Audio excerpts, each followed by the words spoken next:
चलो बाळको स्टार्ट करें सो ये केवी चालत તમારી આમ જિંદગી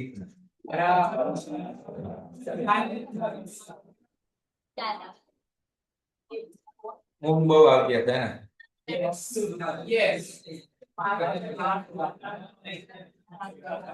ઊંઘ ના આવતી હોય તો વેરી ગુડ બાકી જનરલી ફર્સ્ટ મંથ માં એવું બહુ થાય પછી ઊંઘ ઉડી જાય બધું જાય સ્ટેજ છે સ્ટેજીસ ફર્સ્ટ સ્ટેજ સારું ચલો બાળકો આપણે પહેલા 1 અવર માં અમેન્ડમેન્ટ્સ લઈ લઈએ ધેન તમારે પેલા કોસ્ટિંગ ના એક બે સામે કીધું તો ભૂલી ગયો કે નહીં ઇન્ફોર્મ કર્યું ખબર નહીં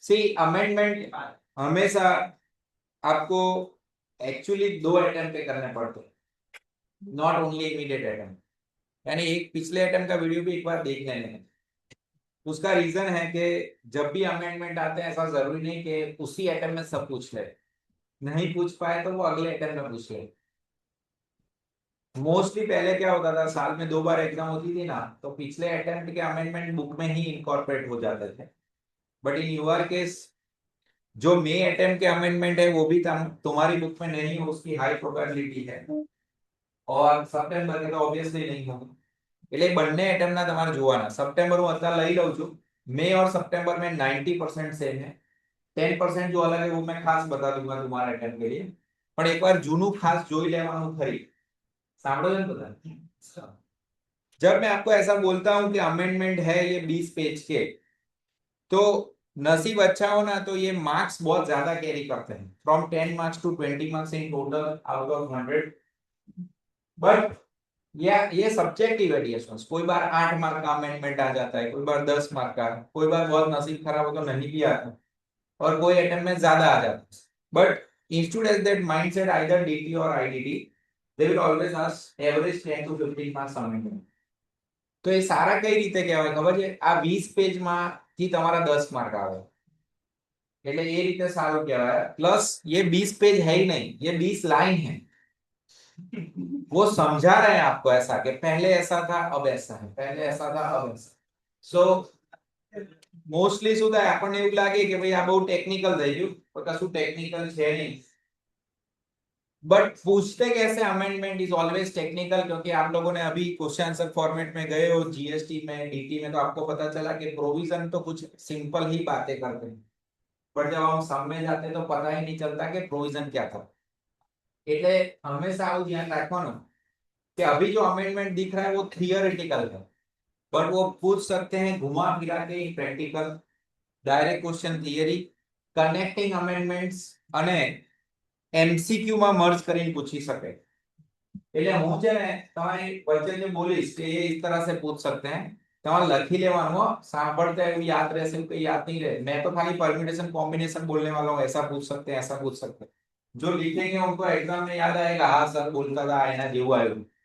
ना खबर पड़े तो कहीं खबर नहीं पड़े, अमेंडमेंट आई जतू रहे तो ही नहीं खबर पड़ती. हाँ, ऐसा पता भी नहीं चलता अमेंडमेंट है, उनको ही पता चलता है जिन्होंने पढ़ा हो.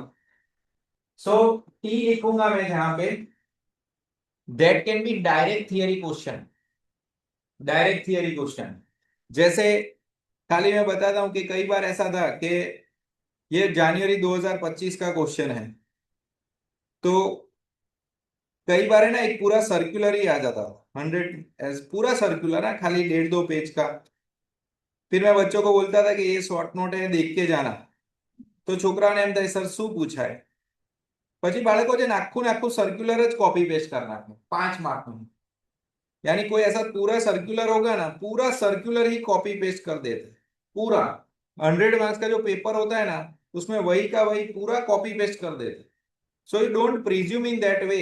जीएसटी में भी लास्ट के 1-2 क्वेश्चन थियरी होते हैं, खबर है તમને, બધા સમ ના હોય તો वो प्रोबेबिलिटी है 5 मार्क्स में डायरेक्ट क्वेश्चन. एमसीक्यू अमेंडमेंट में વધારે कवर करसे लोगों. फिर जहां पे मैं पी लिखूंगा आपको, वो लाइन एक होगी, बट उसको वो मर्ज करेंगे सम के साथ. P stands for practical. तो कई जगह पे मैं आपको बोलूंगा इसका सम के साथ मर्ज कर सकते हैं. અને सी એટલે connecting amendments. Dear students, connecting amendments यानी कोई ऐसा अमेंडमेंट जो 2-3 चैप्टर के साथ कनेक्टेड है, उसके पूछने के चांसेस बहुत ज्यादा हो जाएंगे. રીઝન ઇઝ વેરી સિમ્પલ કે એને એક અમેન્ડમેન્ટ પૂછ્યું, 3 ચેપ્ટર કવર થઈ ગયા, या कोई 3 चैप्टर में लीव कर. Is it okay? तो इस तरह से हम 3 नाम देंगे. One is P, P stands for theory, P stands for practical, C stands for connecting amendment. And interpretation भी આપણે જોઈશું. तो यहाँ पे उसने बोला है 28 to 2026 तक जितने भी अमेंडमेंट है वो सारे आपकी एग्जाम के लिए एप्लीकेबल है. सो आपको प्रीवियस एकाद अमेंडमेंट का वीडियो भी देखना चाहिए. फास्ट ट्रैक હું તમને YouTube ની લિંક મોકલાઈ દઈશ, એટલે તમે એને 2x ની સ્પીડ પર જોઈ શકશો. चलो હવે બાળકો ચાલુ કરીએ ચેપ્ટર વાઇઝ. सबसे पहला अमेंडमेंट है चार्ज ऑफ जीएसटी में. टी लिखो, शॉर्ट नोट में डायरेक्ट 4-5 मार्क्स में पूछ सकते हैं. अमेंडमेंट छोटा सा है, बट उन्होंने 70% प्रोविजन लिखा है. 10% जो अमेंडमेंट होगा वो हम देख लेते. सर શું છે अमेंडमेंट? थियोरेटिकल अमेंडमेंट, सम के चांसेस कम है. List of notified service tax on which is to be paid by e-commerce operator. DS1 section 9 subsection 5. Okay, e-commerce operator में सर्विसेज है, इसमें से काफी लिस्ट आपको ऑलरेडी याद आ जाएगा, पर लेट्स જોઈએ કેટલું યાદ આવે છે. तो इसमें टैक्स भरने की जिम्मेदारी सेलर बायर की नहीं है, ई कॉमर्स ऑपरेटर की. सो notification number 17 2017 as amended as notified following category of service supplied through e-commerce operator for the purpose. બાળકો આ ચેપ્ટર કનેક્ટિંગ અમેન્ડમેન્ટ આવશે તમારું टीडीएस टीसीएस जोड़े. ऐसे चैप्टर 14 का बहुत इंपॉर्टेंस नहीं है, छोटा सा चैप्टर है, पर बनने भेगू कर नाखसे. क्यों? क्योंकि आपको याद होगा ऑनलाइन ई कॉमर्स वाले में टीसीएस का कॉन्सेप्ट है, बराबर. અને ત્યારે જ એ ચેક કરે કે જર્ગલરી यहाँ पे करता है इंस्टीट्यूट, क्या आपने सोचा नहीं है वैसे मिक्सचर आ. तो ध्यान रखो ने एनी जोड़ कनेक्टिंग अमेंडमेंट हसे. सबसे पहले ये सारी चीज आपको सुनी हुई लगेगी क्योंकि ये पूरा नहीं है. ई कॉमर्स ऑपरेटर में ऐसा आता है transportation by passenger by radio taxi. याद है आपको? Radio taxi, motor cab, maxi, motorcycle etcetera, but except omni बस.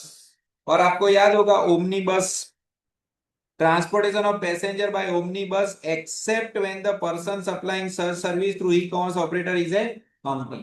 अगर आप कंपनी हो तो एरो कहीं नहीं वाला, उसको फॉरवर्ड चार्ज में भरना है. फॉरवर्ड चार्ज में कंपनी को खुद को भरना है, तो वो ई कॉमर्स ऑपरेटर में भी नहीं आता, आरसीएम में भी नहीं आता. सेकंड હતું બાળકો सी માં. बी तो ए बी भेगू હતું, बट इन्होंने स्प्लिट किया है. Service by way of providing accommodation, आपको याद होगा hotels, hotels inn guest house, club, camp site, commercial place, वो सब भी ई कॉमर्स ऑपरेटर में आता है. Go IBGO, Make My Trip, and etc. Except when such person is supplying service through e-commerce operator is liable under 22(1). I hope you remember 22(1) is liable with limits. Liable with, अगर आपका खुद का turnover ही cross हो जाता है 20 लाख से ज्यादा या 40 लाख से ज्यादा, then you have to take proper registration with limits. D જૂનું છે બાળકો, હાઉસકીપિંગ हमने क्लास में बात की थी, પ્લમ્બિંગ, કાર્પેન્ટર એક્સેટ્રા. તો કઈ કંપનીની વાત કરી હતી આપણે? પ્લમ્બિંગ, હાઉસકીપિંગ, અર્બન ક્લેમ की बात की थी, ये भी आनी अंदर आई जाए છે. Supply of restaurant services other than supplied by restaurant eating joint located in specified premise, इसमें जोमेटो और वो सब आ जाते हैं. નવું શું આવ્યું બાળકો? એને સ્ટાર કરો, એફ પોઈન્ટ. સર કેતે ખબર પડે આ નવું છે? લાલ કલર. એટલે જ મેં કીધું લખો સ્ટાર કરી, ખબર નહીં પડે મત પડે, તમને નહીં ખબર, સ્ટાર કરીને લખો, આ નવું છે. બરાબર. પ્રેક્ટિકલ બાળકો સમમાં બી પૂછી શકે અને સાંભળો બીજા ચેપ્ટર જોડે મર્જ કરીને બી પૂછી શકે. So service by way of local delivery, dear students, except when the person supplying service through e-commerce operator is liable to register under 22(1). यानी अगर आप लोकल प्लेयर हो, लोकल ऐप बनाई है आपने ऑनलाइन बिजनेस के लिए, विद इन बड़ौदा ही हम गुड सेल करने वाले हैं, लोकल वेजिटेबल वेंडर हो और आपने ऑनलाइन ऐप बनाई है, then you are allowed under e-commerce operator, subject to आपका टर्नओवर 20 लाख से ज्यादा होना चाहिए नहीं. बराबर. એટલે નાના પ્લેયર માટે વિન્ડો ઓપન કરે એવો મતલબ થાય. कंपोजिशन जोड़े मस्ती करी सके. कंपोजिशन में એવું છે कि भाई आप ई कॉमर्स ऑपरेटर होंगे तो आप कंपोजिशन में नहीं जा सकते, ऑनलाइन आप बेच रहे हो तो आप कंपोजिशन में नहीं जा सकते, पर ऑनलाइन आप हो बट लोकल प्लेयर हो और 9(5) में हो, समझन पड़ेगी नहीं, तो ये स्पेसिफिक एग्जाम्पशन आ गया आपके लिए. Is it okay? मर्ज કરીને કરશે. હું બોલું જેટલું છું ને એવું તમારે સાંભળવાનું. इतना मैं लिख नहीं रहा जितना मैं बोल रहा हूँ. यहाँ पे मर्ज कर सकते हैं, यहाँ पे मर्ज कर सकते हैं. कंपोजिशन के अंदर हमें ऐसा एक्सेप्शन में आता है कि अगर आप ऑनलाइन में हो, टीडीएस में हो, टीसीएस में हो, तो आप कंपोजिशन में से बाहर. बराबर. तो यहाँ पे ये पैरेलल अमेंडमेंट है, ध्यान रखने का. फिर नीचे लिखा है ओमनीबस वाला पॉइंट, वो हमने ऑलरेडी डिस्कस किया कि transportation of passenger by omnibus provided by company through e commerce is not payable by e commerce, it is payable by company itself. Is it okay? પછી બાળકો ચેન્જ ઇન જીએસટી રેટ, મારા પ્રમાણે 100% probability છે કે આ સમ પૂછાય. બરાબર. ફેરવીને બરાબર. જરૂરી નથી હું કહું એટલે તમે આમ કે આજ બસ આવી જ જશે એવું નથી, पर मेरे हिसाब से पूछने के चांसेस बढ़ जाएंगे. जीटीए एज सच, जीटीए थोड़ा सा और टॉपिक है, जीटीए में गड़बड़ होती है बच्चों को, एमा पाछू अमेंडमेंट એટલે કે ચલો બરાબર. तो उसमें इफ यू रिमेंबर उसमें दो पार्ट थे, एक जीटीए 5%, एक जीटीए 12%. तो पहला 12 નું 18 થઈ ગયું એટલે पहलू अमेंडमेंट तो ये है. यानी अगर वो सम पूछता है तो आपको याद रखने का है कि यहाँ पे 18% है, 12% नहीं. फर्स्ट 5% वाला रिमेन्स अनचेंज, बट 12% वाला क्या हो गया? अब आपको थोड़ा सा याद होगा कि 5% में आपको आईटीसी नहीं मिलता है और 12 वाले में मिलता था. હવે 12 ની જગ્યા શું થશે? 18. પણ બાળકો એમાં સમબમમાં ध्यान રાખજો. ભણાવતી વખતે મેં કીધું હતું हम कौन है वो ध्यान रखना, वरना सम पूरा गलत हो जाएगा. इफ यू रिमेंबर मैंने आपको बोला था जीटीए 5 में जाए या जीटीए 18 में जाए. जिसने जीटीए की सर्विस ली है ना उसको तो आईटीसी मिलने ही वाला है. समझ में आया? ना पड़ी. बट अगर तुम खुद जीटीए हो और तुमने डिसाइड किया है 5%, तो तुम्हें क्रेडिट नहीं मिलेगा, बट तुम 18 में जा रहे हो तो तुम्हें क्रेडिट मिलेगा. यानी जीटी के लिए क्वेश्चन है कि आईटीसी मिलेगा कि नहीं, सामने वाली पार्टी को तो क्रेडिट मिलनी बात. Is it okay? एज ये इंपॉर्टेंट है, ऐसा चार्ट मैंने तुम लोगों को पढ़ाते वक्त बोला था. अब क्या होता है, see when they want to ask GTA they will merge everything. अभी क्वेश्चन एंटायर स्टोरी, एक एमसीक्यू बड़ा, उसमें से 6 क्वेश्चन, तो पूरा जीटीए खेलने लगेंगे ऐसा अंदर अमेंडमेंट आपने क्या શું પૂછ્યું है डॉट पेज નો क्वेश्चन बराबर उसमें से एक एक करके स्प्लिट करना शुरू करेंगे सो इफ यू रिमेंबर આવું મેં ભણાવ્યું તો બધાને યાદ નહીં આવે पर देखो आप देव ट्रांसपोर्ट कंपनी हो फिर वो नॉर्मल बातें करेगा फिर अचानक ऐसा बोलेगा कि भाई से फॉर एग्जांपल मितेश जो है वो कौन है he is a chartered accountant और वो कहाँ पे जॉब कर रहा है डेलॉइट में फिर उसका घर शिफ्टिंग हुआ बेंगलोर से बड़ौदा में और उसने ट्रक की सर्विसेज लिए for shifting is house hold things is it okay और देव ट्रांसपोर्ट वाला 5% में है समझ में आया कि नहीं 5% वाला तो आरसीएम में है तो कितना टैक्स भरेगा मितेश ऐसा क्वेश्चन आएगा आर यू गेटिंग इट या नहीं भरेगा etcetera etcetera so you should remember ये एग्जाम था સર આ ક્યાં હોય અહીં નહીં હોય એ આરસીએમ માં પણ આ બધું ભેગું થાય એમ કહું છું એટલે જીટીએ નું અમેન્ડમેન્ટ ભેગું થાય એક્ઝામ્શન ભેગું થાય એટલે તો આમ મગજ બંધ થાય फिर इफ यू रिमेम्बर अगर देव के पास दो ऑप्शन है वो 18 में जा सकता है या 5 में जा सकता है 18 में गया तो 10,000 का बिल प्लस 18% 1800 और सरकार को भरने के 1800 पता है ना आपको बट देव जो है उसको पूरा आईटीसी मिलेगा समझ में आ रहा है खबर पड़ी नहीं बता और सुनो राम ने अगर सर्विस ली है देव की उसको भी 1200 का फुल क्रेडिट मिलने ही वाला है समझ पड़ा राम कौन थे सामने वाला व्यक्ति यहाँ पे ऊपर लिखा था राम को बिल दिया ओके तो राम के लिए इनपुट सर्विस है तो राम का अगर 2000 का आउटपुट टैक्स है तो उसको जीटीए का क्रेडिट मिलेगा राम को दोनों का क्रेडिट मिलने वाला है अगर आप बाजू में गए 5% तो 10,000 पे 5% जीएसटी लगेगा 500 इज इट ओके तो आमा टैक्स कौन भरसे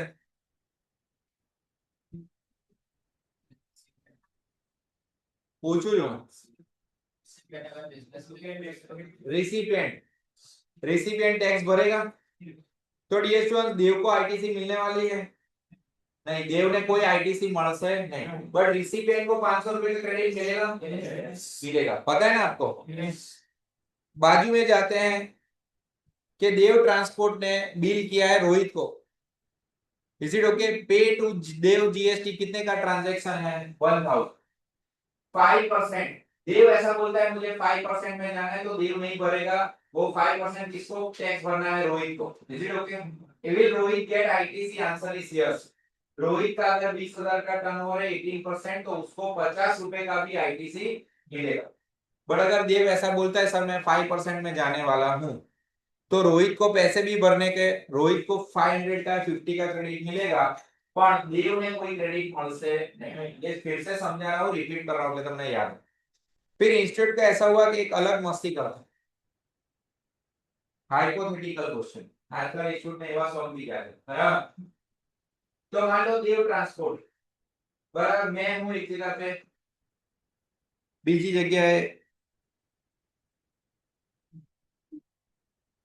से जयनील है गुड्स में यहां से जयनील के वहां भेज रहा हूं देव ने ऐसा डिसाइड किया है कि सर मैं 5% में जाने वाला हूं समझ पड़े तुमने मैं 5% में जाने वाला हूं और बिल का अमाउंट है कितना 20,000 लेट्स अज्यूम हाइपोथेटिकली कि हम दोनों का अंडरस्टैंडिंग ऐसा है कि 15,000 मैं दूंगा पैसे जीटीए को और 5,000 जयनील देगा તમે સમજે પડી શું કીધું મેં બિલ 20,000 નું પણ તમારે જોડે મસ્તી જ કરવી જોઈએ કઈક નવું तो 15 मैं उसको देने वाला हूं और 5 ये उसको देने वाला है तो टैक्स कौन भरेगा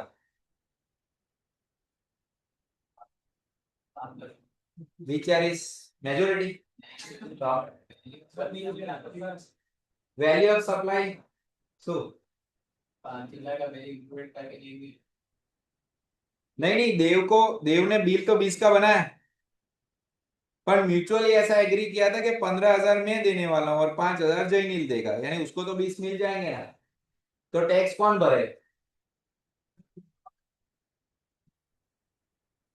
फंसा गया आउट था एग्जाम में ओ यार ये तो सर ने बोला ही नहीं आ तो नવું આવ્યું बाળको એવું ना होय दोनों को प्रोपोर्शनेट भरना पड़ेगा अगर 5% में गए तो सर क्यों ऐसा चलो ध्यान से देखो, recipient of GTA service, recipient of GTA service is the person who is liable to pay the freight for transportation of goods। यानी जो फ्रेट भरेगा वो जीएसटी भरेगा।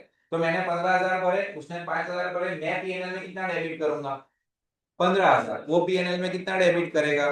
5,000। तो બંને જણે ટેક્સ ભરવો પડશે રેશિયો પ્રપોર્શન। અને બહુ ઇન્સ્ટિટ્યૂટ ને મસ્તી કરવાની નહીં, કહ્યું કે નહીં સર आप 20,000 रुपए भरो, सुनो आप 20,000 भरो, पीएनएल में आपके नाम का बिल बना है, बट आप 5,000 जैनिल से ले लेना। DS1 that is reimbursement, but PNL में डेबिट 20,000 मैं करूंगा ना, तो फिर 5% मुझे भरने पड़ेंगे। जो फ्रेट भरेगा उसको टैक्स भरने का है, એવું પ્રોવિઝન છે। ખાલી આપણે એટલું ધ્યાનથી વાંચ્યું ના હોય એમ જરૂર નથી, પણ આ જીટીએ નું અમેન્ડમેન્ટ છે ને એટલે ખીચડી કરે, એટલે મગજ શાંત રાખવાનું, જીટીએ નું આવે છે। ડન છે? કોઈ આવે તમને ખતરનાક વિચાર તો બોલો। ठीक है आगे नेक्स्ट पेज पे जाओ। अब carry passenger, carry a passenger GTA जोड़े जतु आ खबर है, उसमें गुड्स होता है और इसमें क्या होता है? पैसेंजर। सेम अमेंडमेंट है 5% और 18%। बट अगर आपकी याददाश्त शक्ति राइट है तो मैंने आपको तब भी बोला था 5% में आईटीसी नहीं मिलता, ऐसा नहीं है। इसमें 5% में आईटीसी मिलेगा, पैसेंजर में मिलेगा, गुड्स में नहीं मिलता है। पैसेंजर में लिमिटेड आईटीसी मिलेगा। लिमिटेड आईटीसी यानी क्या? तो क्या इनपुट सर्विस, क्या input service in same line of business. એટલે એટલું ગંદો एमसीक्यू बनाई सके ना कि भाई पैसेंजर का था, फिर ये सर्विस ली हमने, मिस्टर वाई से ये सर्विस ली, जेड से कार ली, उसका आईटीसी इतना था, फिर टायर बदलवाए, उसका आईटीसी इतना था, फिर सेम लाइन ऑफ बिजनेस में एक कार वाले की गाड़ी भाड़े पे ली, उस पे आईटीसी 15,000 था। समझ पड़े कि नहीं? અને ટોટલ આઈટીસી 1.5 લાખ આપી દે एमसीक्यू પૂછ। તમને એમ થાય યાર આ તો બધી સેમ કાર કા બિઝનેસ છે, सब ક્રેડિટ मिलनी चाहिए। કેમ? તો કે સર इनपुट टैक्स क्रेडिट, તમારો बिजनेस है बड़ी क्रेडिट મળે। ऐसे कार की क्रेडिट नहीं मिलती, बट कार का बिजनेस है तो कार की क्रेडिट वो बराबर है। बट वो कब? अगर आप 18 में होते तो। 5 में होते तो डियर स्टूडेंट्स 3 જાતની ક્રેડિટ હોય। कैपिटल આપણે ભણે आईटीसी માં, एक रॉ मटेरियल, एक इनपुट सर्विस और कैपिटल गुड्स। तो ये सिर्फ और सिर्फ इनपुट सर्विस की क्रेडिट मिलेगी। એટલે ટાયર ની ક્રેડિટ નહીં મળે, रॉ मटेरियल થઈ જશે। કાર ની ક્રેડિટ તમને નહીં મળે, બ્લોક ક્રેડિટ થઈ જાય। સમજ પડે કે નહીં? सर कार की क्रेडिट तो मिलती है, 5% में कैसे मिलेगी? 18% में मिलेगी। सर શું બોલ બોલ કરો બાળકો? 18% માં બધી ક્રેડિટ મળે ને, आईटीसी विदाउट रिस्ट्रिक्शन। इसीलिए क्वेश्चन बहुत ध्यान से पढ़ने का। 5 है तो सिर्फ और सिर्फ इनपुट सर्विस की क्रेडिट मिलेगी। विद्यार्थी खबर જ ના પડો આવો ક્વેશ્ચન પૂછે તો બધા બ્લેન્ક રહે, નીચે બધા ફેંકમ ફેંક જ કરતા હોય। અને તમે YouTube જો તેમાં સાહેબ બહુ ફેંકમ ફેંક કરતી, બરાબર? તે રિઝલ્ટ તો આવ્યું નથી, જે બોલો બોલો, વિકૃત પબ્લિક જોશે વિડિયો। यहाँ तक ठीक है? डन? ध्यान रखना पॉइंट एग्जाम्पशंस की है। ये पुराने ही एग्जाम्पशन है। सबसे पहले service by way of transportation of goods exempt है by road except GTA and courier agency, એ ટેક્સેબલ, યાદ છે ને? અને ઇનલેન્ડ વોટરવેઝ એક્ઝેમ્પ્ટ। સર બ્રેકેટમાં શું આવ્યું બાળકો? Connecting amendment. Nothing contained in this entry shall apply to local delivery service provided by e-commerce operator or local delivery service provided through an e-commerce operator। Sir આ શું આવ્યું? Connecting amendment. યાદ છે? આ થોડી વાર પહેલા ભણીને આયા 9.5। Is it okay? भाई खबर पड़े ना? खाली खाली हाँ ना कर। ये सम आईटीसी के साथ मर्ज करके पूछ सकते हैं। सब प्लस आईटीसी।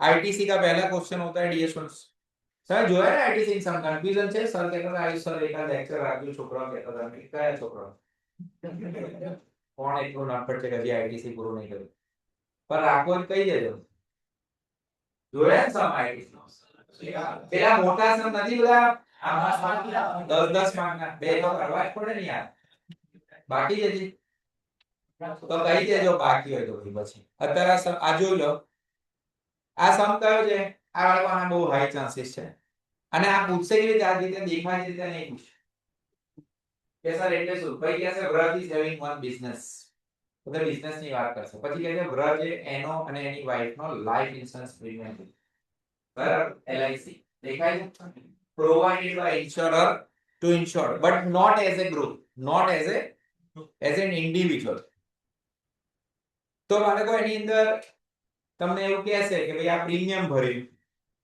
બરાબર એની ઉપર જીએસટી લાગશે કે નહીં ઇન્ડિપેન્ડન્ટ એમસીક્યુ પૂછીશું તો એલઆઈસી ઉપરથી છે ને જીએસટી કાઢી નાખ્યું થોડા ટાઈમ પહેલા એ વાળા શીખા મને બહુ બધા લોકોએ કમ્પ્લેન કરી કે એઝ સચ આ પર્સનલ એક્સપેન્ડિચર છે ખબર પડે છે ને LIC is a personal expenditure it can not be business expenditure first thing उस पे आप जीएसटी ले लेते हो इंडिविजुअल को तो उसका सेट ऑफ भी नहीं मिलने वाला इंडिविजुअल को ऐसा सेट ऑफ नहीं मिलता तो એને કીધું એની પરથી જીએસટી જ કાઢી નાખો એમ ક્રેડિટ પછીની વાત છે ખ્યાલ આવે તમને તો ઇન્ડિવિજ્યુઅલ ઉપર જીએસટી છે નહીં for the removal of doubts they have cleared કે exemption shall apply to insurance where insured is an individual or a family બરાબર family should include all individual insured as a family family હોય તો ચાલ is it okay બહુ જ કાલ્પનિક ઉદાહરણ ઇન્સ્ટિટ્યૂટને બનાવવાનું થઈને એમસીક્યુ માં તો તમને એવું કહેશે કે સે ફોર એક્ઝામ્પલ ધ્યાનથી સાંભળો બહુ જ કાલ્પનિક હો એક ઉદાહરણ આપ્યું હોય આવું જ વ્રત જેવું પછી કે આની પર આટલું 18% જીએસટી લાગ્યું પછી ચાર ઓપ્શન કે ભાઈ इसका आईटीसी मिलेगा कि नहीं is it block credit or not પછી એમ કે but this transaction is not liable for GST તમને સમજ પડે કે નહીં કે as it is business transaction we are eligible for credit તો એને પૂછવું શું છે તમને ખબર છે કે ક્રેડિટ ને આની પર જીએસટી લાગે છે કઈ કે રમશે જેને પૂછવું હશે તો એમસીક્યુ માં તો તમારે ધ્યાન રાખવાનું કે ઇન્સ્યોરન્સ ઉપર અત્યારે જીએસટી છે નહીં શેનો કયા ચેપ્ટર નું અમેન્ડમેન્ટ ચાલે છે એક્ઝામ્પશન એટલે ખબર છે ને સ્ટેટ્સ ના લાગે અરે ભાઈ હવે શું આ બધું કેવું પડે છે બરાબર 36D જેવી રીતે લાઈફ ઇન્સ્યોરન્સ એક સેગમેન્ટ છે એવી રીતે બાળકો હેલ્થ ઇન્સ્યોરન્સ એટલે mediclaim again service of health insurance business provided by an insurer to insured where insured is not a group નથી બરાબર તમારું પર્સનલ મેડિક્લેમ લીધું એની પર પ્રીમિયમ ભર્યું હોય તો એની ઉપર ટેકનિકલી જીએસટી લાગે જ નહીં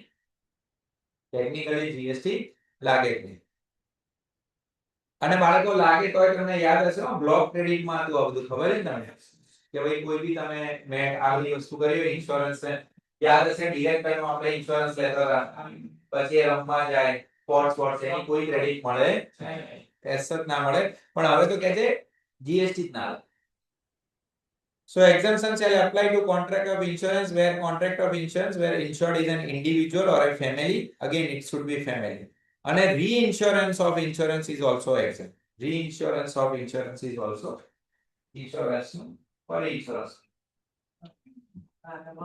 એમ્પ્લોયર માટે લીધું હોય હા તો બી નહીં લગાવવાનું એ પછી કયો કોન્સેપ્ટ છે જોવાનો હવે ધ્યાનથી સાંભળો બે વસ્તુ છે આ સારો ક્વેશ્ચન પૂછ્યો એને શું પૂછ્યું સાંભળ્યું તમે ધ્યાનથી એમ્પ્લોયર એ એમ્પ્લોયી નું લીધું હવે સાંભળો આ તો બહુ તમારા પ્રશ્નો પરથી કોકવાર મને ક્લિક થાય એમ્પ્લોય મિસ્ટર એક્સ છે અરે સાંભળો ભૂલી જઈ સાંભળો મિસ્ટર એક્સ એમ્પ્લોય છે ઇન્ડિવિજ્યુઅલ એનું ઇન્સ્યોરન્સ તમે લો ને તો એની ઉપર જીએસટી લાગશે નહીં let's change the paraphrase employee એ ટીમ છે 50 જણની 50 જણનું ઇન્સ્યોરન્સ લીધું સમજ પડે પણ બાળકો 50 જણનું ઇન્સ્યોરન્સ લો એટલે એને ગ્રુપ કહેવાય તમે જો પેલો ક્યારનો ગ્રુપ ના પાડે છે એટલે તમે ગ્રુપ ઇન્સ્યોરન્સ લીધું હોય ને તો એની ઉપર જીએસટી લાગી જાય અને સાંભળો જીએસટી લાગી જાય પણ આઈટીસી ના મળે કે મળે ના મળે પણ પાછું એવું કે ને કે આ સ્ટેટ્યુટરી ઓબ્લિગેશન હતું મળે 3-4 આન્સર થઈ જાય અને મળે કે નહીં યસ કરી લો બરાબર છે ધ્યાનથી વાંચવાનું કરી લે ભાઈ બધી મસ્તી તમને થોટ આવે એ બધું થઈ શકે ભણવામાં બરાબર અહીં સુધી બરાબર છે તો ગ્રુપ નથી લખ્યું એટલે ખાસ જોવાનું એને જાણી જોઈને ગ્રુપ ના પાડીશ ઇન્ટેન્શનલી બોલતી નહીં નોટ ગ્રુપ બે વાર લખી ડન છે ચલો આગળ જઈએ અમેન્ડમેન્ટ ઇન એક્ઝિસ્ટિંગ ડેફિનેશન્સ બાળકો કનેક્ટિંગ અમેન્ડમેન્ટ છે જીટીએ ની જે ડેફિનેશન હતી કે provide service in relation to transportation of goods and issue consignment note so gta means any person who provides service in relation to transportation of goods and issues consignment note by whatever name called નામ તમારે જે રાખો એ રાખો but does not include પણ આ બે include નહીં થાય gta સર કોણ છે આ બે કનેક્ટિંગ અમેન્ડમેન્ટ સ્ટાર્ટિંગ માં આવ્યું યાદ છે તમને e-commerce operator by whom service of local delivery are provided operator through whom the service of local delivery are provided આ બંને શું ડિફરન્સ છે બધે બે બે અલગ છે સો બાય અને whom હે એટલે શું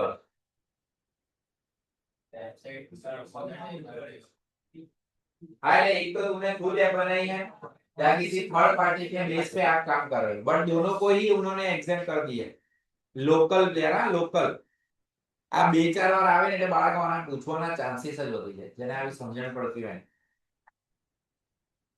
પછી ફરી આવ્યો for the purpose of entries of serial number 36C and 36D એને શું હવે ગ્રુપની વાત કરી Group means group of person who join together as community for the purpose of common economic activity.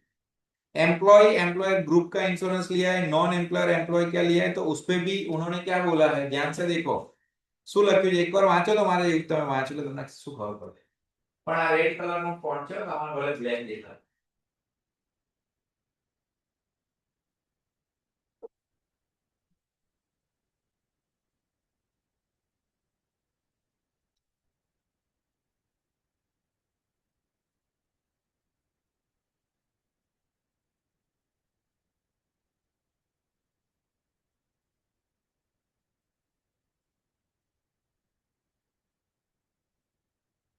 શું કહેવા માંગે છે ગ્રુપની વાત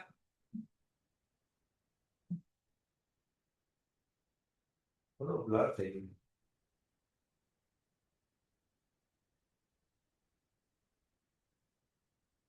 શું કીધું બાળકો શું ડિફરન્સ છે employer group where relationships exist between master group policyholder and the members of group in accordance with the applicable clause and non-employer to employee groups where clearly evident relationship exists between master and group policyholder and members of this other than insurance આ શું કહેવા માંગે બાળકો other than insurance એટલે કોઈ પણ group હોય employer કે નોન એમ્પ્લોયર એના માટે જીએસટી એક્ઝામ છે બટ ઇન્સ્યોરન્સ સર્વિસીસ માટે તો એના ઉપર જીએસટી લાગે other than insurance છે ધ્યાનથી જો સમજ પડે કે નહીં other than insurance બંનેમાં નીચે દેખાય છે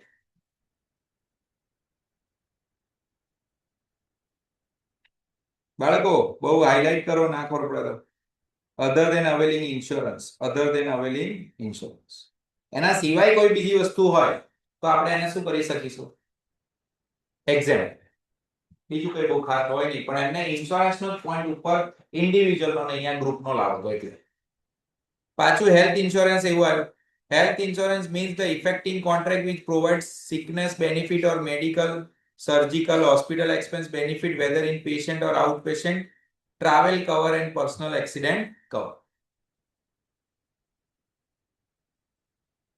આ નવી ડેફિનેશનો આવી છે ડેફિનેશન તો ના પૂછે પણ તો આપણે ધ્યાન રાખવાનું is it okay value of supply માં 5 માર્ક નો સમ આવે ખબર છે ને તમને તો આમ તો આ કોન્સેપ્ટ બાળકો શીખવાડેલો છે પણ ખબર નહીં ઇશ્યુ કેમ થયો હશે ક્લેરિફિકેટરી આવે એટલે C now there is no change in amendment. Yes students, amendment નથી, ખાલી ક્લેરિફિકેશન છે. અને મેં એકચ્યુઅલી આ બધું શીખવાડેલું છે તમને.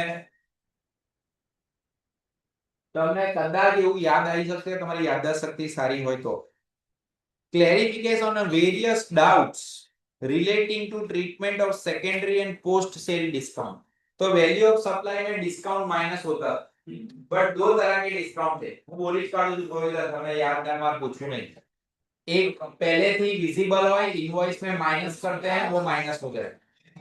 एक वो डिस्काउंट जो सेल करते वक्त पता नहीं था, बाद में से लिया.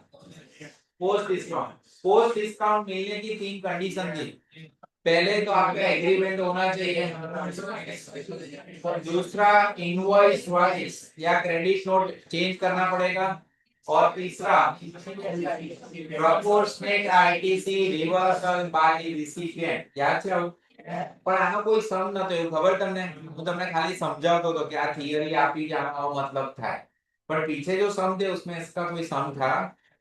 તો આ ફરી સમજાવે છે 2025 માં કે જો કોઈ ના ખબર પડી હોય ને ડિસ્કાઉન્ટેડ પેમેન્ટ હોય અને કોમર્શિयल क्रेडिट नोट આપી હોય. I hope you remember there were two type of notes. One credit note जिसमें टैक्स का इंपैक्ट आता है, और कॉमर्शियल क्रेडिट नोट में टैक्स का इंपैक्ट नहीं आता. याद आ गया? तो जो शॉर्ट में समझाओ, एक सेलर ने, एक बायर है. सेलर ने बिल बनाया है 10,000 प्लस 1800 जीएसटी का, ये 11,800 થયું.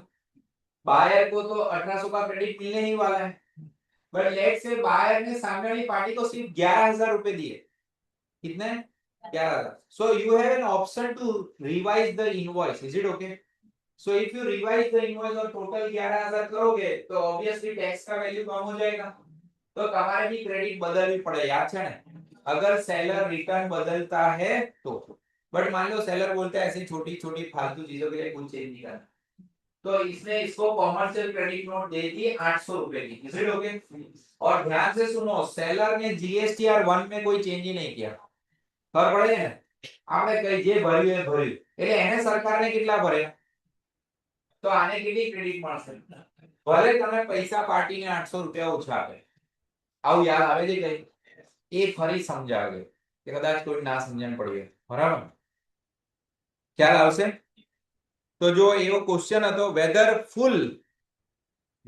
full ITC is available to recipient of supply when recipient makes discounted payment to supplier of the goods on the account of financial commercial credit note. यानी आपने commercial credit note दी तो क्या सामने वाले को पूरा क्रेडिट मिलेगा कि नहीं? तो ये सब कॉमर्शियल क्रेडिट नोट में मिलता है, नॉर्मल क्रेडिट नोट में नहीं मिलता. આવું કઈ યાદ આવે છે? તો ના ખબર પડે તો નીચે બાળકો બોલ્ડમાં આન્સર છે આખો.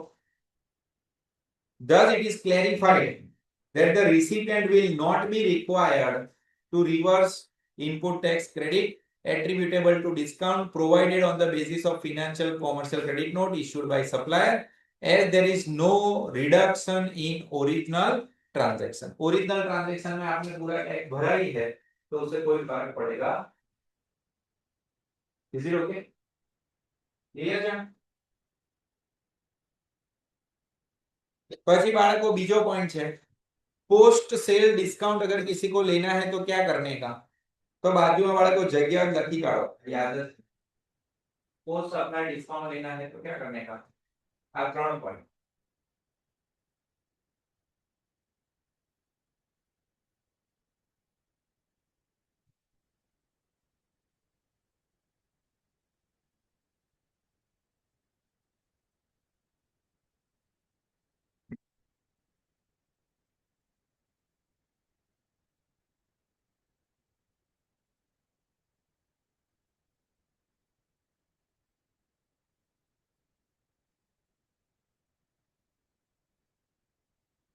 याद आयो? तो બધું પછી બાળકો એ રીતે નીચે બધી નોટ્સ લખી છે. एग्रीमेंट ना हो तो ना મળે, एग्रीमेंट હોવું જોઈએ ને एक्सेप्ट. एक और पॉइंट है जो प्रैक्टिकल में पूछ सकते हैं. आ दोनों अलग पॉइंट है और समझो तो इजी है. पहले क्वेश्चन समझो, क्वेश्चन आंसर પછી. और सुनो, वैल्यू ऑफ सप्लाई का अगर 5 मार्क का सम आता है तो मान के चलने का ये अंदर है ही हमारे घुमा फिरा. Whether post sale discount extended by manufacturer to dealer, तो एक पता चला एक मैन्युफैक्चरर है और एक कौन है, dealer, can be treated as a consideration in the lieu of activities performed to promote the sale of the goods. Sir શું ક્વેશ્ચન હતો, ક્વેશ્ચન का ठीक है ना कि नहीं? से फॉर एग्जांपल हर्ष डीलर है, टाटा की प्रोडक्ट बेच रहा है और मैं मैन्युफैक्चरर, मैंने उसको बोला है कि भाई तुम ज्यादा गाड़ियां बेचो, क्या करोगे? तो हर्ष ने बोला कि सर कि हाँ सर मैं ट्राई करता हूँ, बट आप बोलो तो दो चार एक्स्ट्रा सर्विसेज दे देता हूँ, सेल्स प्रमोशन स्कीम रन कर देता हूँ, एडवर्टाइजिंग रन कर देता हूँ कि ये दिन पे ऐड इस दिन आए तो आपको 10,000 20,000 30,000 एक्स्ट्रा डिस्काउंट मिल जाएगा, बट सर ये सब मैं करने जाऊंगा तो मेरा फिर लॉस हो जाएगा। Are you getting it?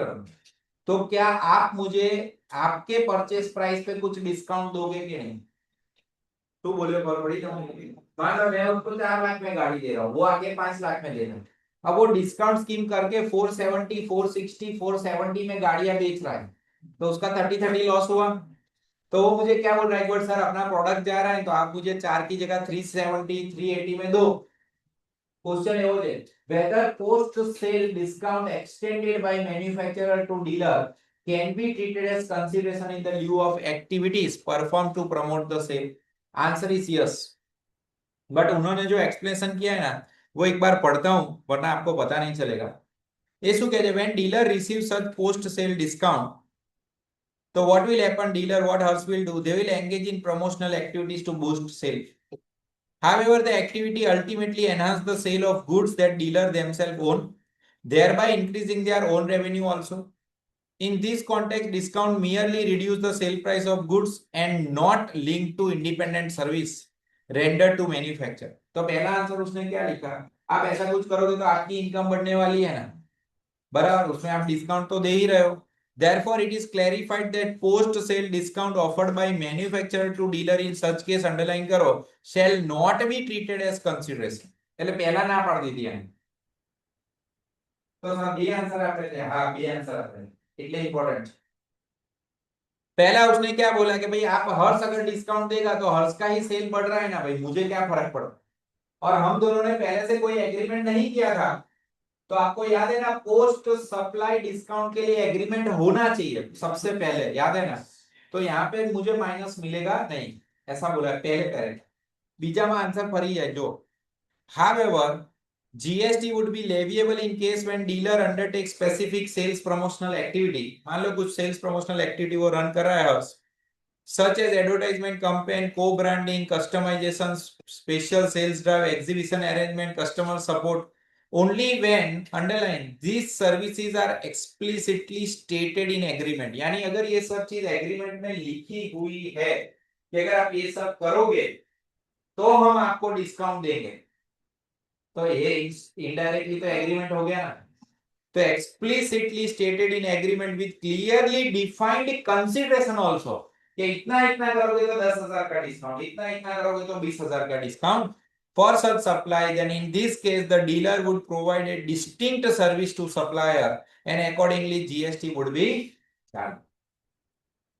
ખબર પડી તમને? હવે બાળકો આવી વાર્તા કરે ને એટલે તમને નવું લાગે એક્ઝામ કે આવું તો બધું બુકમાં હતું, પણ આ પૂછું ને ક્લેરિફિકેશન એટલે પ્રોબેબિલિટી આવે કે વેલ્યુ ઓફ સપ્લાય માં બે ક્વેશ્ચન એક્સ્ટ્રા પૂછી લે, માર્ક કઈ ના આવે, બે માર્ક જ હોય પણ બે જતા રહે ને અને આવડે તો બે આવડી જાય। Is it okay? ચલો 90% ચાન્સ। इनपुट टैक्स क्रेडिट बाળકો नवू है, ये लास्ट टाइम का अमेंडमेंट नहीं है। जैसे मान लो लास्ट टाइम May 26 था, तो May 26 के अंदर देखो ये सारे अमेंडमेंट तो थे ही, फिर ये वैल्यू ऑफ सप्लाई वाला तो था ही, देखा है तुमने, પણ પછી સીધું શું આવી ગયું હતું, TDS TCS, કે સર તમે શું કહેવા માંગો છો, હું એવું કહેવા માંગુ છું કે મે માં અમેન્ડમેન્ટ નતું, તમારા માટે છે, એટલે આ પહેલી વાર છે અને આઈટીસી નું છે, એટલે વેરી હાઈ ચાન્સીસ છે તમને એક્ઝામ માં પૂછે। Is it okay? ચલો, અને एक्चुअली તમે પેપર જ્યારે વાંચો ને ત્યારે પેન્સિલ થી જ્યાં અમેન્ડમેન્ટ હોય ને તો એકવાર વાંચીને એ લખી દેવાનું નહીં તો તમે પોતે જ યાદ નહીં રહે અમેન્ડમેન્ટ છે એવું થોડું બોલ્ડ થઈને આપ્યું હોય પેપરમાં તો નોર્મલ જ હોય એટલે તમને ક્લિક થશે પહેલી સેકન્ડે કે આ અમેન્ડમેન્ટ છે તો પેન્સિલ થી એ લખી દેવાનું એટલે તમને યાદ રહે કે ભાઈ મારે અમેન્ડમેન્ટ નું પ્રોવિઝન અને એવું લખો તો જ તમને ખબર પડે 8-10 માર્ક નું અમેન્ડમેન્ટ આવ્યું નહીં તો સમ કરવાનું એકવાર ચાલુ કરો ને એટલે બધા સેન્સીસ બંધ થવાનું ચાલુ થશે એ સમ ઉપર જ ફોકસ રહે પછી બીજું તો ટેન્શન ચાલુ થઈ જાય એટલે ધ્યાન ના રહે શું ये अमेंडमेंट बालकों जो amendment in exception of restriction अगर आपकी याददाश्त शक्ति अच्छी है तो 86B કરીને એક બહુ ઇમ્પોર્ટન્ટ રૂલ હતો તો મેં લખ્યું છે પ્રેક્ટિકલ સમ 86B શું કહે છે કે ભાઈ તમારે આઉટપુટ ટેક્સ ભરવું હોય યાદ આવે છે ને તો 99% ऑफ टैक्स आपको इलेक्ट्रॉनिक क्रेडिट लेजर से भरना है बट 1%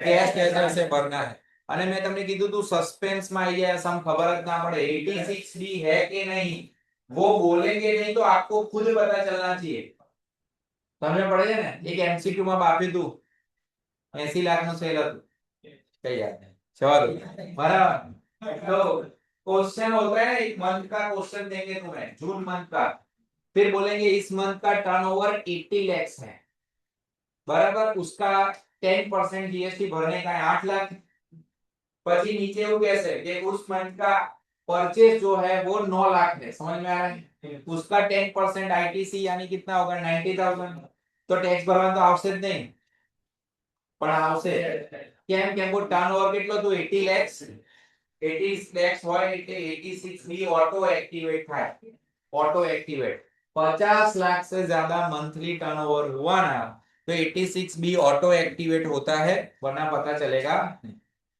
इज इट ओके तो આપણા મગજમાં પછી સમ ચાલુ થઈ જશે કે હા 80,000 માઈનસ 90,000 नहीं नहीं 80,000 का 1% કેટલા થાય 800 થશે ને 800 कैश से भरने का और बाकी का ही क्रेडिट यूज कर सकते हो याद है एमसीक्यू ऐसा बनाया है ना तो 90,000 में से 800 माइनस करके बाकी का क्रेडिट बचा वो ऑप्शन दिखेगा बट वो गलत होगा क्योंकि वो नीचे वाले में से ऑप्शन देंगे साथ में અને શું કહેશે ખબર છે ઉપરથી સ્ટોરી ચાલુ કરશે કે कंपनी का प्रोप्राइटर कौन था ब्रज और उसने 1 लाख रुपए इनकम टैक्स भरा अरे ध्यानથી સાંભળો બહુ જ ઇન્સ્ટિટ્યૂટ હરામી નીકળીને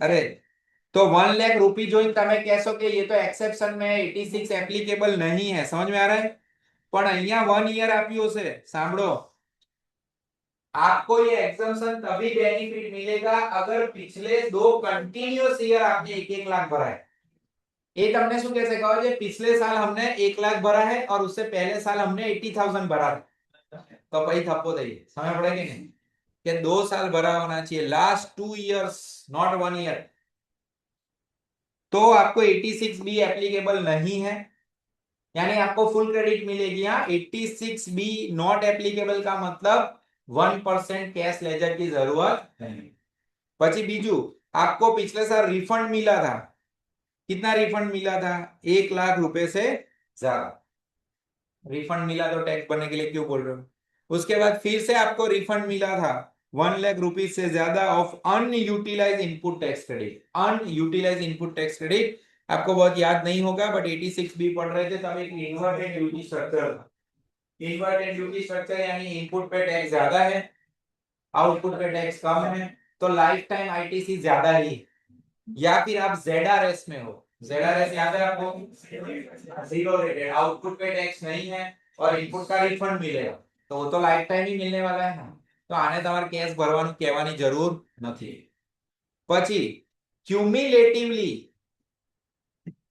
register person has discharge his liability towards output tax through electronic cash ledger ये 1% वाला रूल पर मंथ नहीं है ये 1% वाला क्युम्युलेटिव ट्रांजेक्शन है क्युम्युलेटिव इज इट ओके અને તમને યાદ નહીં હોય પણ મેં આનો સમ બી તમને ક્લાસમાં કરાવ્યો હતો પણ તમે ગમે તે પેજમાં લખતા હો એટલે યાદ નહીં હોય પણ એકવાર ફરી યાદ કરાવી દઉં કે એક્ઝામ નજીક છે એટલે मान लो जुलाई मंथ में देखो मैं अगर ऐसा डेटा रख सकता हूं तो इंस्टीट्यूट भी रख ही सकती समय पड़ेगी नहीं એને તો ડબ્બો બનાવીને રકમ જ મૂકવાની છે ને. એવો જેવો ડબ્બો બનાવે એટલે તમે બધા ડબ્બામાં પુરાઈ જાવ. સારું આ ન હોય. અને जुड़ाई जाओ તમને આવો તો डेटा बताइए. तो डब्बा में आउट लख्યું હોય कि जुलाई में आपका आउटपुट टैक्स कितना था 3 लाख. आपके पास आईटीसी कितना था 280. रिस्पेक्टिव मंथ का आउटपुट टैक्स रिस्पेक्टिव मंथ का आईटीसी दे देंगे. तो डीएस 3 लाख में से 280 मैंने भरा तो अभी तो पैसे है ही नहीं, तो 20,000 तो कैश ही भरना पड़ेगा. तो मैं 20,000 कैश भर दी दूं. अब ध्यान से देखो नेक्स्ट मंथ 4 लाख रुपीस का आउटपुट टैक्स है और मेरे पास 4 लाख का क्रेडिट भी है. तो क्या मैं पूरा का पूरा यूटिलाइज कर सकता हूं? तो उसके लिए आपको क्या देखने का, क्यूमुलेटिव. पिछले महीने का 3 लाख, इस महीने का 4 लाख, दोनों मिला के कितना हो रहा है आउटपुट टैक्स 7 लाख. समझ पड़ जाए. उसका 1% कितना होता है 70,000 के 7,000. तो क्या इससे ज्यादा केस आपने भरा हुआ था, इससे ज्यादा केस भरा हुआ था तो आपको फुल क्रेडिट मिलेगा. Full credit. 1% नहीं भरवानो. समझ पड़े कि नहीं? क्योंकि पहले ज्यादा भर दिया तो हर महीने थोड़ा चेक करेंगे ऐसा. પછી ત્રીજા મહિને જતા રહ્યા બાળકો સપ્ટેમ્બર 8, तो आउटपुट टैक्स 348 બધું ભેગું થઈને કેટલું થઈ ગયું 15. उसका 1% कितना होगा 15,000 क्यूमुलेटिव. आपने कितना भरा हुआ है 20,000, तो भी आपको फुल क्रेडिट मिलेगा. आर यू गेटिंग इट और नॉट? यानी एमसीक्यू में आपको सिर्फ सितंबर का क्वेश्चन पूछेंगे कि कितना टैक्स पेएबल इन कैश, तो आंसर नील આવે. સમજ પડે કે નહીં? અને આન્સર એવો આપ્યો હોય 8,000, પણ 8,000 ના આવે 86 બી હોય તોય ખબર પડે છે.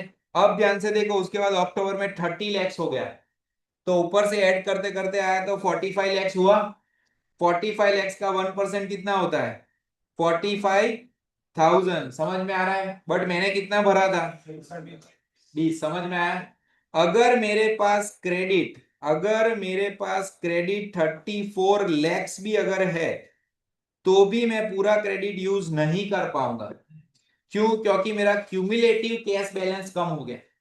यानी मुझे 25,000 तो कैश ही भरना है और इलेक्ट्रॉनिक क्रेडिट लेजर में से मैं कितना यूज कर पाऊंगा 29,75,000. 25,000 in cash. I can not use entire credit of electronic credit ledger क्योंकि 1% मुझे क्यूमुलेटिव देखने का है. આવો સમ તમારી બુક પર નથી પણ પૃથ્વી પર છે. ના પડી ગઈ? હા આવું તો લખાયું છે. સારું લખી લો લખી લો. હા લખી લો પછી શું કહું.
બધું અઝ્યુમ ફિગર છે.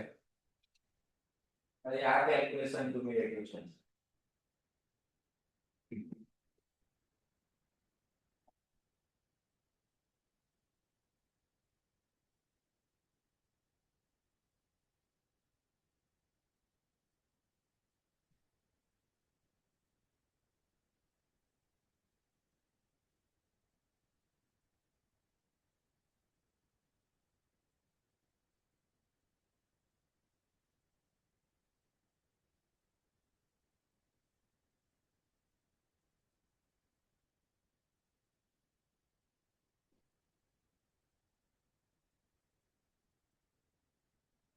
बराबर है, डन।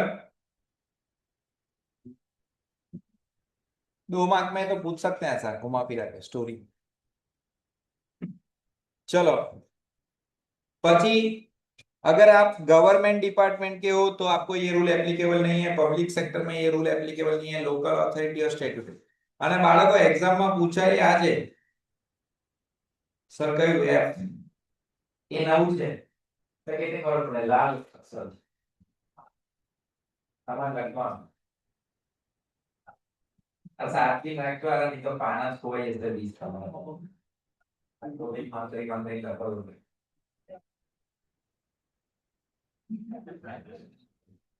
इंस्टीट्यूट एमसीक्यू बनावे अथवा क्वेश्चन बनावे तो याद है हम कंपोजिशन में अगर सम करते थे तो आपको पहले देखने का कि आप मैन्युफैक्चरर हो या ट्रेडर हो यार हमें एक थे अगर register person other than manufacturer है यानी अगर आप ट्रेडर हो ट्रेडर तो डियर स्टूडेंट्स 86 भी नॉट एप्लीकेबल એટલે પહેલા જ નથી કરશે 70 80 લાખ ટર્નઓવર થઈ જશે ને ઉપર ભાઈને ટ્રેડર રાખ બધા ફોર્મમાં જશે હા અમેન્ડમેન્ટ આયા છે સી અરે નોટ લખવાની છે નોટ એપ્લીકેબલ બરાબર so register person other than manufacturer shall be exempt એટલે કોણ બચ્યું બાળકો અધર ધેન મેન્યુફેક્ચરર એટલે trader or service provider from the provision of this rule only in respect of goods લખ્યું છે પાછું એટલે સર્વિસ પ્રોવાઇડર ના આવે એટલે મેં ખાલી ટ્રેડર લખ્યું છે specified under rule 31D on which tax has been paid by supplier on RSP DSOs RSP એટલે ખબર પડે છે ને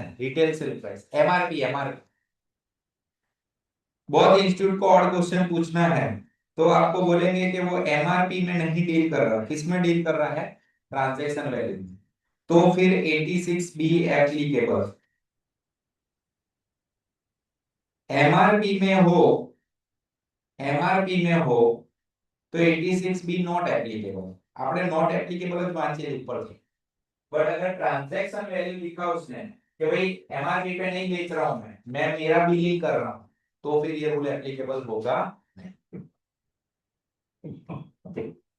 सर આવું કેમ બાળકો ટ્રેડર નું એટલું માર્જિન ના હોય આપણે વાત થઈ હતી દૂધની થેલી તમે 25 રૂપિયા વેચતા હો તો 25 રૂપિયા ના ખરીદી હોય 1 રૂપિયો જ માર્જિન હોય યાદ છે ને એટલે इज इट ओके सो इसके पूछने के चांस है ये क्यूमुलेटिव के पूछने के चांस है बट 86B इन ओवरऑल वो उसने अमेंडमेंट में डाला तो आपका जो 10 मार्क का सम आएगा ना वो अकेला नहीं होगा आप ऐसा मान के चलो क्या 86B अंदर घुसाड़ से करी તમારી एग्जाम આવું થોડુંક મગજમાં રાખવાનું એટલે તમને ક્લિક થાય કે હા યાર આ તો પોઈન્ટ અમેન્ડમેન્ટ વાળો છે ઇઝ ઇટ ઓકે बाળકો रजिस्ट्रेशन ये नया है देखो मई 26 में सीधा TDS TCS था so again this is new for you એટલે I am expecting registration chapter में कुछ पूछने जैसा होता नहीं है बट इस बार 2 मार्क का डायरेक्ट क्वेश्चन एमसीक्यू અને જો એનું તમારું નસીબ સારું હશે તો આખું short note explain automatic registration to be granted electronically for low risk applicants sir આ શું છે નવું તમે બુક ભણતા હતા ને એમાં લો રિસ્ક નતું ઊંધું હતું રજિસ્ટ્રેશન ચેપ્ટર વાંચ્યું બાળકો કે બાકી એમાં છે ને હાઈ રિસ્ક હતું यानी जिनका हाई रिस्क पैरामीटर है यानी जो गड़बड़ कर सकते हैं जिनका पैन कार्ड बहुत बार यूज हो गया है तो हाई रिस्क में थे तो उनको वो बुलाएंगे बायोमेट्रिक करते हैं रजिस्ट्रेशन चैप्टर बाळको सेक्शन 22 23 24 बराबर 20 लाख 40 लाख 10 लाख बराबर 24 compulsory registration irrespective of turnover तो मैंडेटरी फिजिकल विजिट है यानी अभी उसने अमेंडमेंट लो रिस्क के लिए रखा है बट मैं आपको दोनों बता रहा हूं कि अगर हाई रिस्क है आपका पैन कार्ड सर क्यों पैन कार्ड क्योंकि जीएसटी डिजिट 15 होते हैं उसमें 10 डिजिट आपका पैन कार्ड है अगर पैन कार्ड बहुत सारी जगह पे यूज हो गया है तो એને શું કહેવાય હાઈ રિસ્ક તમે લો રિસ્ક માં છો નાના પ્લેયર બહુ પેન કાર્ડ બહુ યુઝ થયો નથી તો બાળકો 3 દિવસમાં જીએસટી નંબર આપી દઈશ ફટાફટ 3 દિવસમાં અત્યારે તો 1 દિવસમાં આપી દે અત્યારે 1 દિવસમાં આપે બહુ ખુશી થઈ ગઈ મને વિશ્વાસ આપ્યો બરાબર so low risk automated registration in 3 days. બાળકો આ તમારી કોઈની બુકમાં છે જ નહીં હો. આવડો ને તમે એટલે સીધો શોર્ટ નોટ 5 માર્કમાં પૂછી કાઢે, 3 પેજનું પ્રોવિઝન છે. ગોખી શકો, ગોખી નાખવાનું, સમના એંગલથી તો સમજાવી દઉં છું. ચલો બધા ફટાફટ વાંચો. Low risk applicant rule 9A. Any person who has applied for registration under Rule 8 or Rule 12, TDS, TCS or unique identification number shall upon identification on common portal and data analysis and risk parameter will be granted registration electronically on common portal within 3 working days from the date of submission of application. Must point છે this rule overrides Rule 9. Rule 9 છે ને બધે આવા કરતો તો Rule 9 and 10 physical verification. ये 9 को override करता है, यानी फिजिकल वेरिफिकेशन की जरूरत नहीं. This implies that system data analysis and risk assessment algorithm low risk में अगर आप आते हो तो आपको ऑटोमेटिकली ही रजिस्ट्रेशन ग्रांट हो जाएगा 3 दिन के अंदर. Is it okay? આ ખબર પડી ગઈ? એમસીક્યુ એની જોડે મર્જ કરીને તમને પૂછી શકે અથવા ઇન્ડિપેન્ડન્ટ બી પૂછી શકે. Option for small tax payer to get registration electronically. तो ऊपर भी इलेक्ट्रॉनिकली ही था, तो ये छोटे प्लेयर के लिए रूल 14 है. ऊपर ની पहली लाइन जो any person who applied for registration under rule 8. आनी पहली लाइन जो any person who has made application under rule 8. देखा है ना सेम लाइन. जिसका एलिजिबिलिटी सर्कल करो, एलिजिबिलिटी सबके लिए नहीं है ये. जिसका total output tax liability of goods and service दोनों को मिला के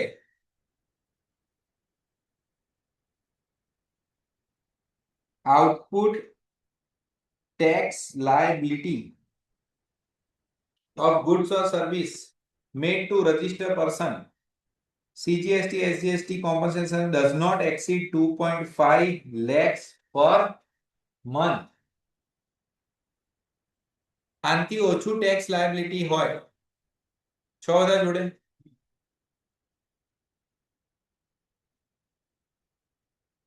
તો તમે સ્મોલ ટેક્સ પેયર માં જઈ શકો. સર એ શું હોય?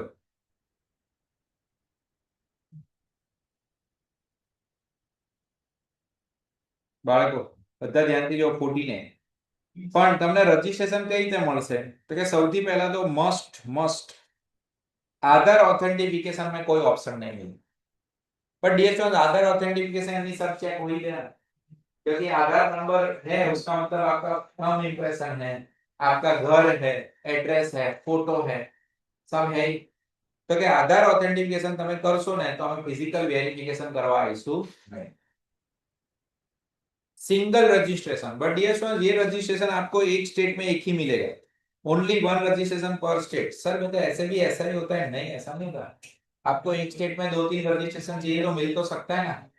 आना केस मानी under this option again same PAN it overrides rule 11. Separate registration नहीं चलेगा. रजिस्ट्रेशन कितने दिन में मिल जाएगा डियर स्टूडेंट्स? 3 days ऑथेंटिकेशन होने के बाद.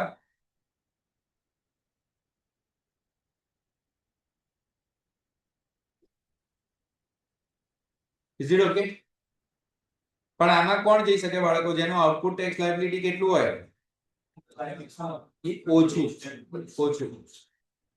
ઓછું બરાબર. એનાથી વધારે હોય તો તમારે પછી આ સ્મોલ ટેક્સ પેયર માંથી બહાર નીકળી જવું. Withdrawal from option under this rule. Withdraw करना है आपको. If a registered person intends to withdraw from this option he shall file an application in a prescribed form भरने का आपको. सर रिस्ट्रिक्शन क्या है ऑन विड्रॉल? बाळको તમને નીકળવાની જે સ્કીમ માંથી restriction on withdrawal of option. A registered person shall be allowed to file such application only if he has furnished all the returns. એટલે તમને ખબર છે ને જૂના બધા રિટર્ન ભર્યા હોય તો જ સ્કીમ માંથી નીકળાશે. એટલે no withdrawal if returns are not filed and no cancellation proceedings under 29 has been initiated. તારું રજીસ્ટ્રેશન કેન્સલ થવાની વાત થઈ હોય તો બી તમને ઓપ્શન માંથી નીકળવા દેશે. वो तो ऐसा मैंने आपको बोला है, आप जीएसटी नंबर या कुछ बंद करने के लिए बोलोगे तो वो पूरा चेकिंग करते हैं फिर ही आपको कैंसिल करने देंगे. Aadhaar authentication and other verification to apply to withdrawal based also. બાળકો withdrawal માં આધાર authentication બરાબર दोनों में based on data analysis and risk parameters the provision of 84A relating to authentication of Aadhaar or biometrics taking your photograph of applicant along with the original copy of document and etc. ये सब देना पड़ेगा. फिर वो आपको acknowledgement देंगे. Acknowledgement यानी to inform notice. Acknowledgement for withdrawal option shall be issued also electronic. आपको रजिस्ट्रेशन भी उन्होंने इलेक्ट्रॉनिकली फटाफट दिया और आपको विड्रॉल भी उसी तरह से देंगे. Approval oblique rejection of withdrawal application. वो आपका विड्रॉल अप्रूव भी कर सकते हैं और रिजेक्ट भी कर सकते हैं. तो application file on withdrawal shall be duly verified. After verification, proper officer can allow the application for withdrawal or they can reject the application for withdrawal. હવે તમને ખબર પડી કેમ મેં તમને શોર્ટ નોટમાં કીધું આ વસ્તુ. એટલે આ બંને ભેગું થઈને આવી શકે અથવા ઇન્ડિપેન્ડન્ટ બી આવી શકે શોર્ટ નોટમાં. અને સાંભળો આવું છે ને પરીક્ષાના આગલા દિવસ તમે વાંચો નહીં. જોર આવે આ. માં શું યાદ રાખવાનું. ફટ દઈને છે ને સીધું ફોટીને પૂછી કાઢે.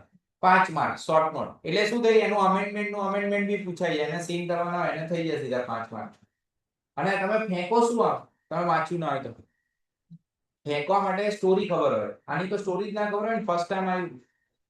એટલે એવું નહીં કરવાનું કે થિયરી છે જવા દો. ના આ તો બેઠા માર્ક છે. આ તમે લખ્યા 5 માંથી 4 આપે. મેજોરિટી લખે જ નહીં આ. Is it okay?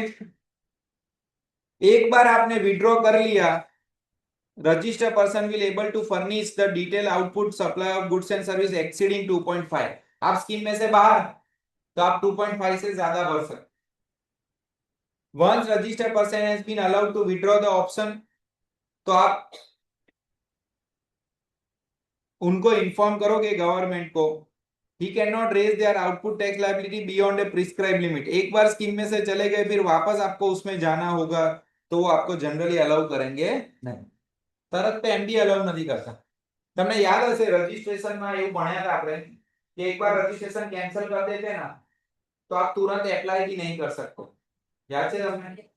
तुरंत अप्लाई नहीं कर सकते. ऐसा खेलने का थोड़ा है कैंसिल किया वापस अप्लाई करो, ऐसा नहीं. Where the proceeding of cancellation of registration have been initiated by proper officer ने initiate किया after filing of withdrawal application and said proceedings are pending, the withdrawal application shall be rejected. यानी proper officer ने आपके सामने investigation किया और आप बोलते हो नहीं मुझे तो नंबर ही नहीं चाहिए कैंसिल कर दो. नाम आ जाए ये शू नाम आ जाए केस चल समय पड़ेगा नहीं. तो अगर केस चल रहा है प्रोसीडिंग पेंडिंग है तो आपका विड्रॉल ऑफ एप्लीकेशन भी क्या हो जाएगा? रिजेक्ट हो जाएगा. Okay. The proper officer and provision in relation to approval of application on deemed basis. Rule 95 shall not be applicable. Section નથી રૂલ છે.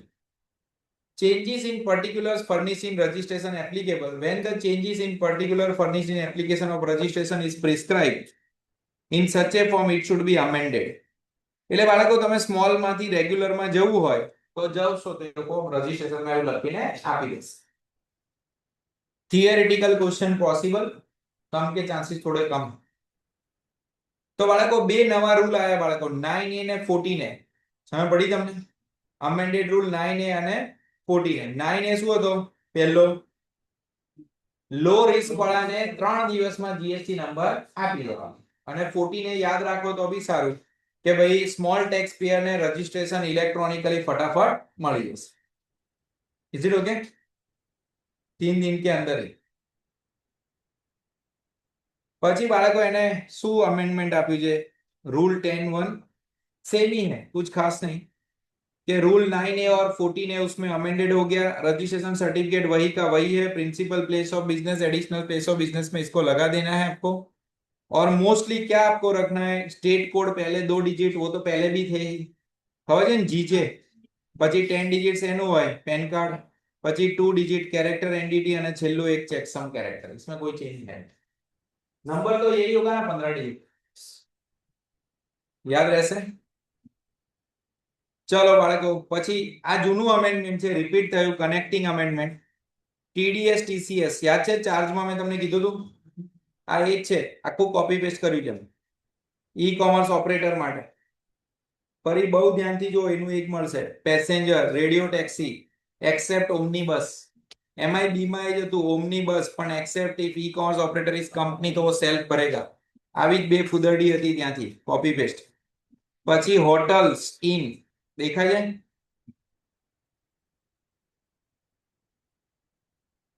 પછી હાઉસકીપિંગ પછી રેસ્ટોરન્ટ અને પછી આ અમેન્ડમેન્ટ હતું યાદ છે ને લોકલ ડિલિવરી ડન છે યાદ રહેશે બે ત્રણ વાર આવી ગયો બાળકો ટાઈમ કાઢીને છે ને હું કલાક ભણાવું તમે પોતે વાંચો ને તો 20 મિનિટમાં પતી જાય 3-4 વાર વાંચી કાઢો પરમ્યુટેશન કોમ્બિનેશન જોઈ લેવાનું છેલ્લું returns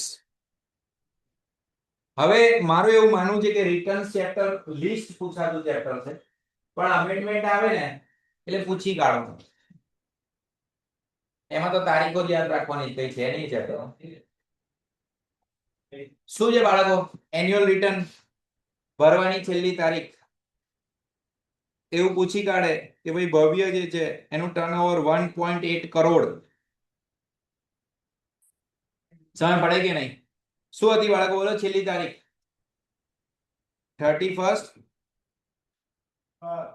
31st December is last date પછી એવું કહેશે ભવ્ય जो था मार्च महीने का एक आईटीसी का क्रेडिट लेना भूल गया था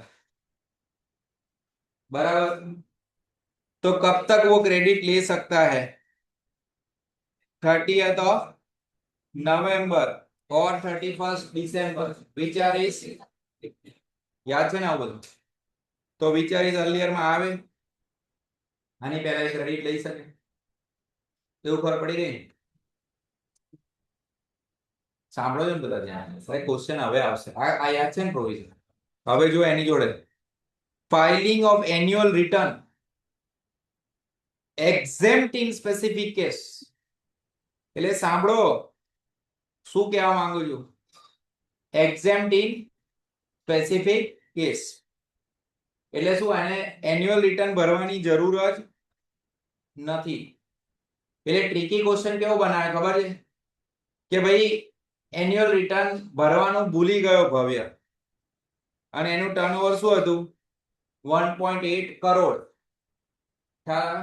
તો તમારા મગજમાં શું આવે કે યાર આવું થોડું ચાલે એન્યુઅલ રિટર્ન ભરવાનું ભૂલી ગયો તો પછી રૂલ કયો એપ્લાય કરવાનો એન્યુઅલ રિટર્ન ઓર 30th નંબર વિચારી ચાલીએ એન્યુઅલ રિટર્ન તો નીકળી ગયું સમજ પડે કે નહીં તો પહેલા તમને કન્ફ્યુઝ કરશે તો ધ્યાનથી જો section 44(1) says commissioner on recommendation exempt any class of person of filing annual return in exercise of above provision commissioner on recommendation in respect of filing annual return in financial year 24-25 onwards as exempted registered person whose aggregate turnover in financial year is up to 2 crore એટલે એનો turnover 1.8 crore હોય તો એને annual return ભરવાની જરૂર જ નથી સમજ પડે કે નહીં એટલે પહેલો ક્વેશ્ચન એવો પૂછે કે ભાઈ એન્યુઅલ રિટર્ન ભરવાની છેલ્લી તારીખ શું એટલે તમે આ લખો પછી એને ભરવું પડે કે નહીં તો કે ભરવું પડે એટલે સમ પૂરો થઈ સમજ પડે કે નહીં આ બંનેમાંથી વિચારી સારી યાર એમાં ભાઈએ માની લો એને રિટર્ન પહેલા ભરી દીધું હોય ક્યારે 15 ઓગસ્ટ છે